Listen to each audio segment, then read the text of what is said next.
I need you to listen to me for a second, because what if I told you that there is a next step, a evolution of sorts to my Exile tileset farming strat that we have been using for the vast majority of the league with incredible profit margins.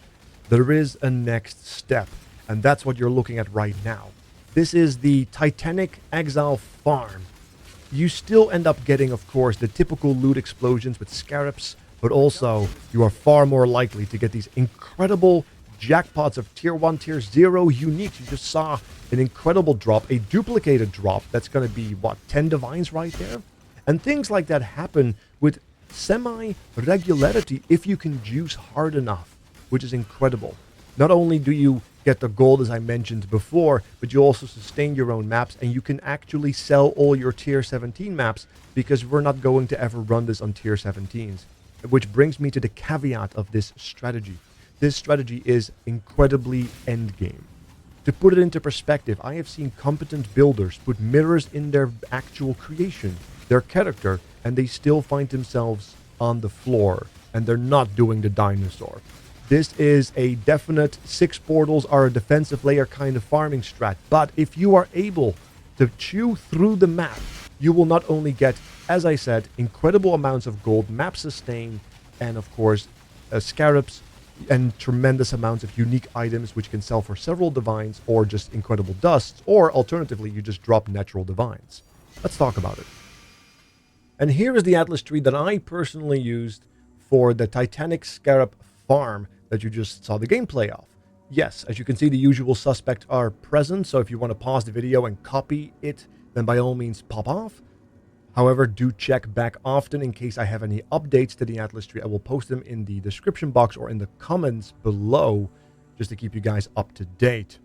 But yes, let us talk a little bit about the strat, because as you can see, we are picking up not everything one would want. Rogue Trader is a mistake. Do not pick this up. It turns what is essentially a super juiced Uber boss, these powerful exiles, into a super juiced Uber boss with 100% more life.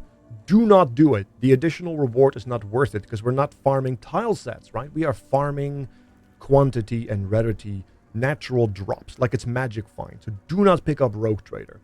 However, we do want to pick up the rest of the exile nodes, like Ruckus and Exiled Will. We do pick up Royal Guard. I am not entirely sure if this wheel is worth it. Hence, I am wary of changes in the future. But yes, I am so far using Royal Guard with the occasional benefit of the exiles and currency drops. We are also still trying to duplicate the gigantified exiles, the giant exiles, as a result of the giant scarabs. So we're picking up the Sacred Lands. We're picking up some additional nodes right here, as well as the top left, as well as kind of at the top right here for Occult Devotion, giving us 4 rituals. This allows us the greatest chance to occasionally duplicate these giant exiles, which will drop their loot again, unlike regular exiles, which will not. Keep that in mind. On top of that, we are super juicing the maps that we do have, these 8 mod maps with mounting modifiers here at the bottom, as well as respectfully invasive adversaries. And if you do make your own maps, Chiseled Perfection. If you buy your 8 mod maps, then you don't have to do Chiseled Perfection. You can maybe spend another point in Scarab drop chance. Speaking of Scarabs, we are picking up as much drop chance as we can. 4% nodes here attached to the middle, as well as amplified artifacts.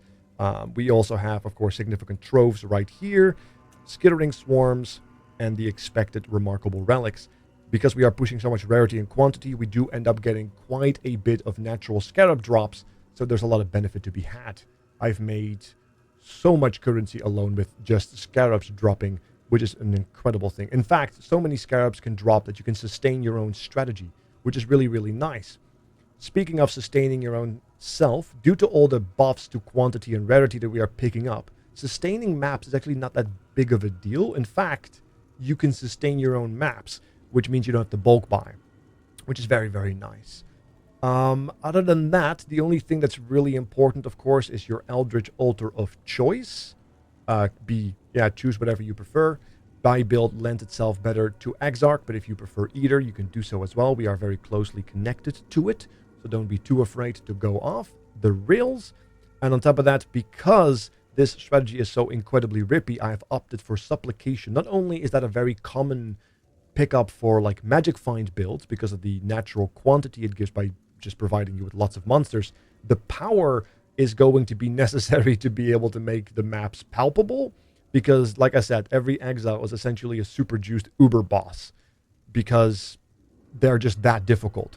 So you're going to need these shrine buffs as well as the additional shrines just to be strong enough, depending on your build, to be able to make the clear speed acceptable, to be able to actually be able to clear certain exiles. So be wary of that. It is a very difficult strat.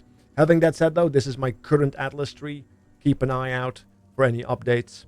Any suggestions are always welcome. But yeah, it is very difficult. This is your final warning. This strategy is incredibly rippy. In fact, I personally find myself a lot more comfortable in my tile set farming strategy. I'll put a link in the description box below as well. But if you have a character that is strong enough to do it, try to run the following map device. Don't try to deviate too much from it because you will lose a lot of quantity and rarity, and that's the purpose of this strat, right? And the reason why it is so dangerous is because exiles become ultra instinct as a result of the Titanic scarab right here. Combine that with the Atlas tree and 8 mod maps, and you can see that they get a lot of toughness and a lot of damage. Very, very scary.